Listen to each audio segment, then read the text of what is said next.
सर्दी, खांसी और गले में खराश होने पर दवाई नहीं खानी चाहिए। इसकी बजाय आप कुछ घरेलू उपाय कर सकते हैं। आप अदरक की चाय पी सकते हैं। गले में खराश होने पर गर्म पानी में नमक डालकर गरारे कर सकते हैं।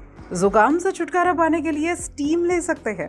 ठंडी चीजों का इस्तेमाल करने की बजाय आप गर्म चीजों का सेवन करें, तब ज्यादा राहत मिलेगी। अगर सर्दी खांसी के साथ बुखार भी आ गया है तो उस कंडीशन में आप पैरासीटामोल ले लें। 2-3 दिन तक भी बुखार ठीक ना हो तो फिर डॉक्टर से जरूर कंसल्ट करें।